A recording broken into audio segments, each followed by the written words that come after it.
Radhakrishnan sir, ഇപ്പോൾ നമ്മൾ സംസാരിക്കുമ്പോൾ പറഞ്ഞല്ലോ വളരെ കൗതുകമുള്ള വളരെ സന്തോഷകരമായ ഒരു വർത്തമാനം പറയാനുണ്ടെന്ന് എന്നോട് പറഞ്ഞത്. അത് കുംഭമേളയെക്കുറിച്ചാണ് എന്നും പറഞ്ഞു. കുംഭമേള വലിയ സന്തോഷമുണ്ട്, അതിൽ മറ്റാരും പറയാത്ത കൗതുകവും സന്തോഷവുമുള്ള വർത്തമാനം എന്താ? അതെന്താണെന്ന് വെച്ച് കഴിഞ്ഞാൽ, ഉക്രൈൻകാരനായ ഒരു ഹിന്ദു സന്യാസി, അദ്ദേഹം ഉക്രൈൻകാരനാണ്. അദ്ദേഹത്തിൻ്റെ പേര് വിഷ്ണു ദേവാനന്ദ ഗിരിരാജ മഹാരാജ്. ഉക്രൈൻ പൗരനാണ്. ഉക്രൈനിലുള്ളതാണ്. അദ്ദേഹം ഹിന്ദുവായിട്ട് ജീവിക്കുന്ന ഒരാളാണ്. ഇവിടെ ക്രിസ്ത്യാനിയായിട്ടും മുസ്ലിമായിട്ടൊക്കെ ജീവിക്കുന്നത് പോലെ അവിടെ ഹിന്ദുവായിട്ട് ജീവിക്കണം. റഷ്യയിൽ നിന്നുള്ള ഒരു റഷ്യൻ പൗരി, അവർ ആനന്ദ ലീല മാത, ഇവർ രണ്ടുപേരും കുംഭമേളയിൽ കണ്ടുമുട്ടിയിട്ട് അവർ സംസാരിച്ചത് പ്രാക്ടിക്കൽ സ്പിരിച്വാലിറ്റി, പ്രായോഗികമായ ആത്മീയതയിലൂടെ ലോകത്ത് സമാധാനം ഉറപ്പാക്കാനും യുദ്ധം അവസാനിപ്പിക്കാനും കഴിയും എന്ന ഒരു സന്ദേശം ലോകത്തിന് കൊടുക്കണം എന്നാണ്. യുദ്ധം ചെയ്തുകൊണ്ടിരിക്കുന്ന രണ്ട് രാജ്യങ്ങളിൽ നിന്നുള്ള രണ്ട് സന്യാസിമാർ കുംഭമേളയിൽ കണ്ടുമുട്ടുന്നു. കണ്ടുമുട്ടിയിട്ട് അവർ പറയുന്നത് യുദ്ധം ത്യജത, യുദ്ധത്തെ ത്യജിക്കണം, നമുക്ക് സമാധാനം വേണം. സമാധാനത്തിലാണ് പ്രായോഗികമായ ആത്മീയത അന്തർലീനമായിരിക്കുന്നത് എന്ന സന്ദേശം. എനിക്ക് തോന്നുന്നത് കുംഭമേളക്ക് നൽകാവുന്ന ഏറ്റവും മഹത്തായ സന്ദേശം ഇതുതന്നെയാണ് എന്നാണ് എൻ്റെ ഒരു ധാരണ.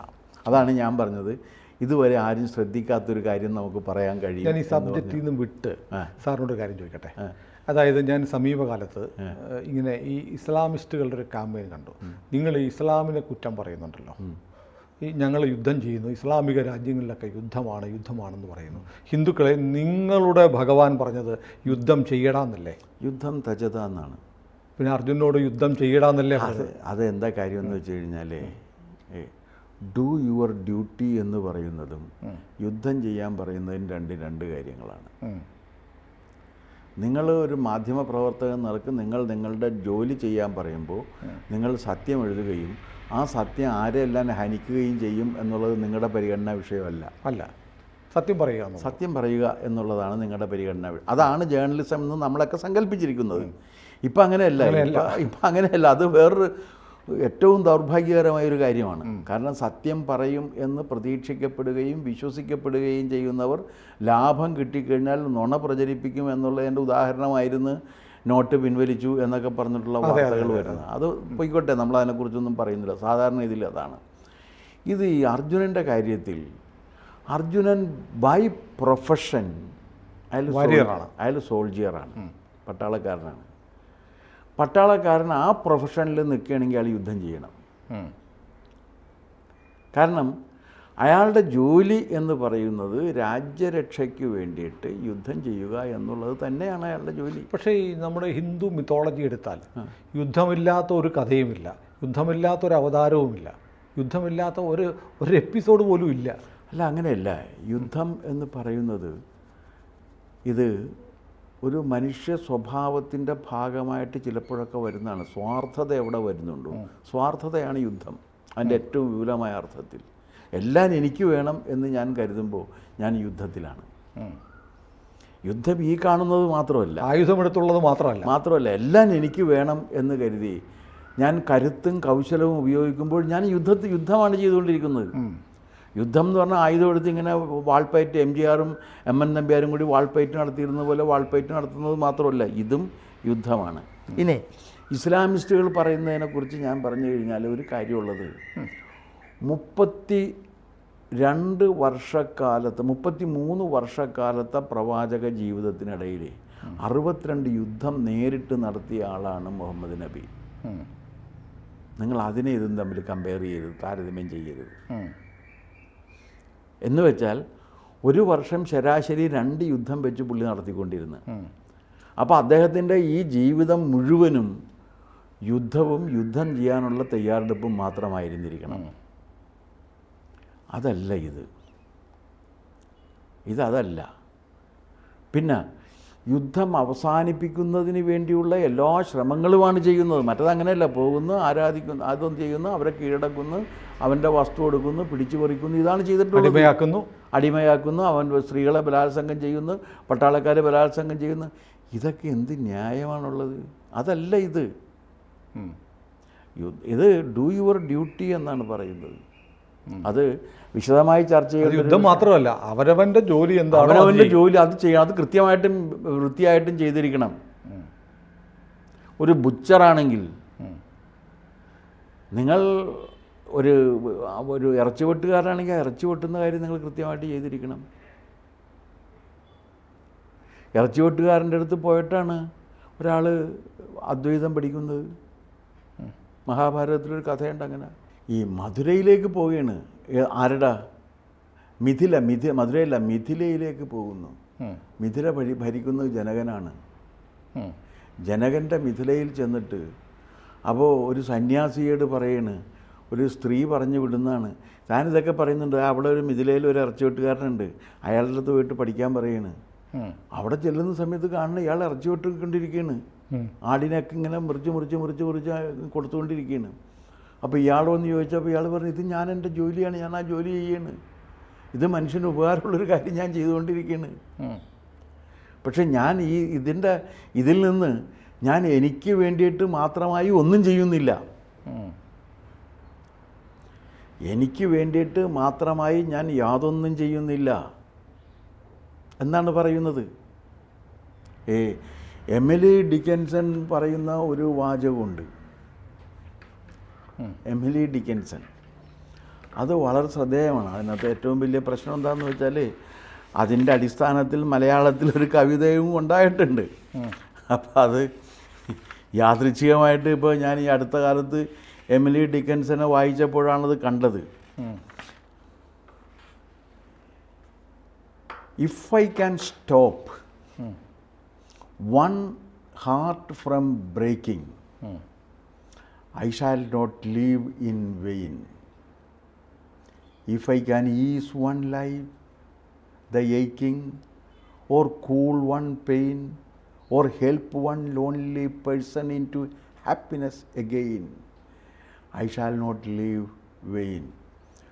ഒരു കണ്ണീർ കണം മറ്റുള്ളവർക്കായി പൊഴിക്കവേ ഉദിക്കയാണ് എൻ മനസ്സിൽ 1000 സൗരമണ്ഡലം. വല്ല സാമ്യം തോന്നണ്ട? If I can stop one heart from breaking, ഒരു ഹൃദയമെങ്കിലും തകരുന്നത് തടയാനായാൽ എൻ്റെ ജീവിതം സഫലമാണെന്നാണ്. അത് ശൂന്യമായി തീരുന്നില്ല എന്നാണ് പറയുന്നത്. ഒരു കണ്ണീർ കണം മറ്റുള്ളവർക്കായി പൊഴിക്കവേ, അത് കഴിഞ്ഞിട്ട് പിന്നെ ഉദിക്കയാണ് എൻ മനസ്സിൽ 1000 സൗരമണ്ഡലം. എമിലി ഡിക്കൻസിനെ വായിച്ചിട്ട് ഇത് എഴുതിയതാണെന്നല്ല ഞാൻ പറയുന്നത്. ഇങ്ങനൊരു സാമ്യം കണ്ടു എന്നാണ് ഈ പറയുന്നത്. ആശയപരമായിട്ടുള്ള സാമ്യം കണ്ടു എന്നാണ് ഞാൻ ഈ പറയുന്നതിന് അർത്ഥം. അപ്പോൾ ആ രീതിയിൽ ഇയാൾ പറയുന്നത് ഞാൻ എനിക്ക് വേണ്ടി ജീവിക്കുന്നില്ലെന്ന്. എൻ്റെ ജീവിതം മുഴുവനും ഞാൻ ഒരു സോഷ്യൽ ഫങ്ഷൻ നിർവഹിച്ചുകൊണ്ടിരിക്കുകയാണ്. ആ ഫങ്ഷൻ കൃത്യമായിട്ട് ചെയ്യണം. ഇപ്പം ലോ ആൻഡ് ഓർഡർ സംരക്ഷിക്കാൻ നിയുക്തനായിരിക്കുന്ന പോലീസുകാരൻ കളവ് തടയുകയും റൈറ്റ് തടയുകയും ചെയ്തു കഴിഞ്ഞാൽ അതെങ്ങനെയാണ് നിങ്ങൾ കാണുക? അയാളുടെ കർമ്മം അയാൾ ചെയ്യണം. Do your duty if you are interested to do so.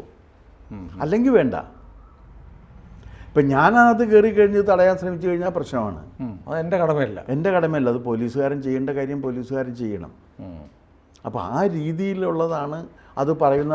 അത് നമുക്ക് വേറൊരു സന്ദർഭത്തിൽ ഞാൻ ഈ വർണ്ണധർമ്മത്തെക്കുറിച്ച് വിശദമാക്കുമ്പോൾ അത് വിശദമായിട്ട് പറയാമെന്ന്. നമ്മൾ കഴിഞ്ഞ പ്രാവശ്യവും നമ്മൾ പ്രേക്ഷകരോട് പറഞ്ഞു, ഇത്തരം വിഷയങ്ങൾ സംസാരിക്കുന്ന കോളം നമ്മൾ ആരംഭിക്കുന്നു. നമുക്ക് ഇനി നമ്മൾ പറ്റിക്കുന്നില്ല, അടുത്ത ഞായറാഴ്ച നമ്മൾ തുടങ്ങും. അപ്പോൾ നമ്മൾ ഈ വേദാന്തത്തിൻ്റെ ഒരു വിശാലമായ വേദാന്തത്തിൽ നമുക്ക് കുംഭമേളയ്ക്ക് പോവാം, പ്രയാഗ്രാജിലേക്ക്. അപ്പോൾ കുംഭമേളയുടെ സന്ദേശം ഇതാണ്. ലോകാഹ സമസ്താഹ സുഖിനോ ഭവന്തു എന്നത് തന്നെയാണ് കുംഭമേളയുടെയും സന്ദേശം. അതിൽ ഈ ഉടനെ പറഞ്ഞ ഗോ ബ്രാഹ്മണേഭ്യ എന്ന് പറഞ്ഞിട്ടുണ്ട് എന്നാണല്ലോ പറയുന്നത്. അതൊരു റേഞ്ച് ഫിക്സ് ചെയ്തേക്കണാണ്. ഒരു റേഞ്ചാണ് ഏറ്റവും അത് താഴെ മുതൽ ഇതുവരെ അത് മുതൽ ഇതുവരെ എന്ന് പറയുന്നതാണ്. എല്ലാവർക്കും സമസ്ത പ്രപഞ്ചത്തിനും ശാന്തി കിട്ടണം. അല്ലാണ്ട് ഒരാൾക്ക് മാത്രം ശാന്തിയല്ല, ഒരാൾക്ക് മാത്രം സമാധാനമല്ല, ലോകത്തിന് മുഴുവൻ സമാധാനം ഉണ്ടാക്കത്തക്ക വിധത്തിലുള്ള ഒരു ജീവിത വ്യവസ്ഥ ഉണ്ടാക്കിയെടുക്കുന്നതാണ് പ്രായോഗികമായ ആത്മീയത എന്നാണ് ഈ രണ്ട് സന്യാസികൾ, റഷ്യയിൽ നിന്നും ഉക്രൈനിൽ നിന്നും വന്ന ഈ രണ്ട് സന്യാസികൾ കുംഭമേളയിൽ ഒത്തുകൂടി ചർച്ച ചെയ്തത്. അതതിൻ്റെ ഒരു വലിയ പോസിറ്റീവ് സൈനാണ്. കുംഭമേളയ്ക്ക് വേറെയും ഒരുപാട് കാര്യങ്ങൾ, ഒരുപാട് സംഭവങ്ങളുണ്ട്. എനിക്ക് തോന്നുന്നു ലോകത്തിൽ ഇതുപോലെ വേറൊരു സ്പിരിച്വൽ റിട്രീറ്റ് നടക്കുന്നുണ്ടോ എന്ന് എനിക്ക് സംശയമാണ്. ഇത്രയും 40-45 കോടി ആളുകൾ പങ്കെടുക്കുന്ന ഒരു സംഭവം വേറെ നടക്കുമെന്ന് എനിക്ക് വളരെ സംശയമാണ്. എന്ന് മാത്രമല്ല, ഇത് കഴിയുന്നതോടുകൂടി 2 ലക്ഷം കോടി രൂപ റവന്യൂ വരുമാനം ഉത്തർപ്രദേശിന് കിട്ടും എന്നുമാണ് സാമ്പത്തിക വിദഗ്ധർ കണക്ക് കൂട്ടിയിട്ട് പറയുന്നത്, മിനിമം. അപ്പോൾ അങ്ങനെ ഒരുപാട് മൾട്ടി ഡയമെൻഷനലായിട്ടുള്ളൊരു കാര്യമാണ്. ഇത് കാണിക്കുന്നൊരു കാര്യം എന്ന് വെച്ച് കഴിഞ്ഞാൽ, ഇവരാരും നാളെ റോട്ടിലിറങ്ങുന്നവരല്ല ഈ കുംഭമേളക്ക് പോകുന്നവർ. അതാണ് ഈ ഹിന്ദു സംസ്കാരത്തിൻ്റെയും ഒരു ശക്തി. പക്ഷെ അവൻ്റെ മനസ്സിൽ, അവൻ്റെ രക്തത്തിൽ, അവൻ്റെ ആത്മാവിൽ അതുണ്ട് എന്നുള്ളതാണ് ആ ഒരു കാര്യം. ഇതിൽ നിങ്ങളൊന്ന് ആലോചിച്ച് നോക്ക്. ഉക്രൈനിലുള്ളൊരു ഹിന്ദു സന്യാസിയും ഈ റഷ്യയിലുള്ളൊരു സന്യാസിയും, ആ രണ്ട് രാജ്യങ്ങൾ നിരന്തരം യുദ്ധം ചെയ്തുകൊണ്ടിരിക്കും. ഇപ്പോഴും നമ്മളിത് പറയുമ്പോഴും ഷെല്ലുകൾ വീണുകൊണ്ടിരിക്കെ, രക്തച്ചൊരിച്ചിൽ നടന്നുകൊണ്ടിരിക്കെ, ഇവരിവിടെ ഒത്തുകൂടിയിട്ട് പറയുന്നത് നമുക്ക് പ്രായോഗികമായ ആത്മീയതയിലൂടെ ഈ പ്രശ്നത്തിനൊരു പരിഹാരം കാണണം എന്നാണ്. അത് മഹത്തായ ഒരു സന്ദേശമാണ് എന്നാണ് ഞാൻ കരുതുന്നത്. തീർച്ചയായും കൂടുതൽ വാർത്തകളും വിശേഷങ്ങളും നിങ്ങളിലേക്ക് എത്താൻ ABC മലയാളം സബ്സ്ക്രൈബ് ചെയ്യുക, ബെൽ ബട്ടണും അമർത്തുക.